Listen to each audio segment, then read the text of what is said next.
બહેનો માતાઓ રસોઈ બનાવે ને, ભગવાનનું નામ લેતા જાઓ ને રસોઈ બનાવતા જાઓ, દાળ શાકનો વઘાર રોટલી, આ ભગવાનનું નામ લેતા લેતા ઓમ નમો ભગવતે વાસુદેવાય, ઓમ નમો ભગવતે વાસુ, આ નામ લેતા લેતા રસોઈ બનાવો.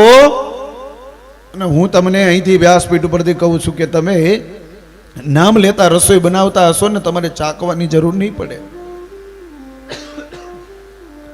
ભગવાનને પછી ધરાવજો અને ધરાવ્યા પછી તમે ખાજો, તમને ખુદને એમ થશે કે આવી રસોઈ મેં આજ સુધી કોઈ દિવસ બનાવી નથી. શું કામ? તો કે જેનું તમે નામ લીધું છે ને એ પોતે આવીને પોતાની રસોઈ બનાવે છે. તો એમાં કદાચ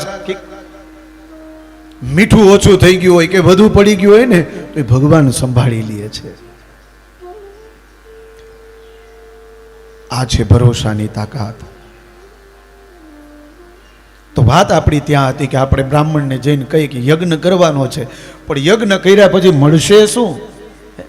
આવો જ પ્રશ્ન કર્યો છે શૌનકાદિક ઋષિઓએ કે આનું શ્રેય શું છે? ત્રીજો પ્રશ્ન, શ્રેયની પ્રાપ્તિ કેવી રીતે થાય? કોઈ પણ વસ્તુ જોતી હોય તો એ પ્રાપ્ત કેવી રીતે થાય? કયા સાધનથી થાય? કયા માધ્યમથી થાય? એ તમે કહો. ચોથો પ્રશ્ન, ભગવાન શ્રી હરિએ પોતાનું રાજ્યની સ્થાપના કરી તો એનું પ્રયોજન શું છે? પ્રયોજન તો કંઈક હોવું જોઈએ ને. કોઈ પણ સ્થાપના તમે કરો, કોઈ પણ જગ્યા તમે બનાવો તો એનું પ્રયોજન શું? તો ભગવાનના રાજ્યનું પ્રયોજન શું છે?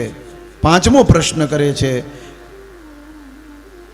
ક્યાં ક્યાં અવતાર લઈ અને પ્રભુએ કઈ કઈ લીલા કરી છે એ તમે કહો.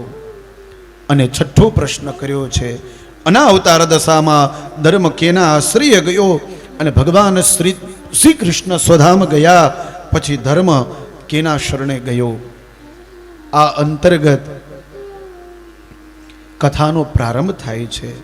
અને સુતજી કથાના પ્રારંભમાં સૌથી પહેલે ભગવાન શુકદેવજીનું પ્રાગટ્ય બતાવે છે. શુકદેવજીનું પ્રાગટ્ય થયું છે વ્યાસજીના આંગણે. જન્મતાની સાથે શુકદેવજી મહારાજ ઘરનો ત્યાગ કરે છે. પિતાજી હે પુત્ર, હે પુત્ર, હે પુત્ર કરતા કરતા એ શુકદેવજીની પાછળ જાય છે. પણ શુકદેવજી ઊભા નથી રહેતા. ઝાડવાઓએ જવાબ આપ્યો છે કે એને તમે જવા દો. એનો જન્મ થયો છે લોકોના હિત માટે થઈને, અને આ સંસારમાં શુકદેવજી મહારાજને માયા અડી નથી, માયાનો સ્પર્શ નથી થયો. એ વ્યાસજી તમે એને જવા દો. પુત્રેતિ તન્મયતયા તરવો ભિનેદુસ્તમ સર્વભૂત હૃદયમ મુનિમાનતોષ્મિ.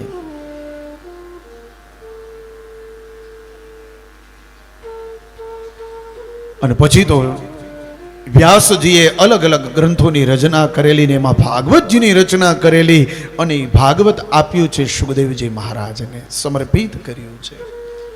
તો એવા શુકદેવજી મહારાજને વંદન કર્યા છે. પછી તો કે વ્યાસજીને વંદન કર્યા છે. યસ્વાનુભાવ અખિલમ શ્રુતિસારમેકમ.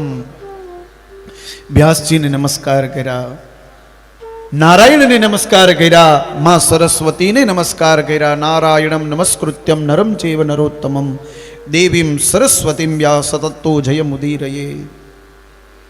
અને પછી ભગવાનના 24 અવતારોની કથા કરે છે કે ભગવાને 24 અવતાર ધારણ કર્યા છે. ભગવાને 24 અવતાર લીધા છે. કયા કયા અવતાર લીધા? પેલો અવતાર સનત કુમારોનો, બીજો અવતાર વરાહ ભગવાનનો, ત્રીજો અવતાર છે નારદજીનો, ચોથો નર અને નારાયણનો, પાંચમો અવતાર છે ભગવાન કપિલ, છઠ્ઠો અવતાર છે દત્ત નારાયણ, સાતમો અવતાર છે ભગવાન યજ્ઞ અવતાર, આઠમો અવતાર વૃષભદેવજીનો, નવમો અવતાર છે પૃથુ મહારાજનો, દસમો અવતાર છે ભગવાન મત્સ્ય નારાયણ એટલે કે માછલીનો અવતાર ભગવાને લીધો, 11મો અવતાર છે કુર્મ અવતાર, 12મો ધન્વંતરીનો, 13મો મોહિની અવતાર, 14મો નૃસિંહ નારાયણનો, 15મો વામનજીનો, 16મો અવતાર છે પરશુરામજીનો, 17મો અવતાર છે વ્યાસજીનો, 18મો અવતાર ભગવાન રામચંદ્રજી, 19મો અવતાર ભગવાને લીધો છે બલભદ્રજીનો, 20મો અવતાર છે ભગવાન શ્રી હરિ કૃષ્ણનો, 21મો બુદ્ધાવતાર, 22 અને 23 હરિ અને હર કોઈ કહે છે,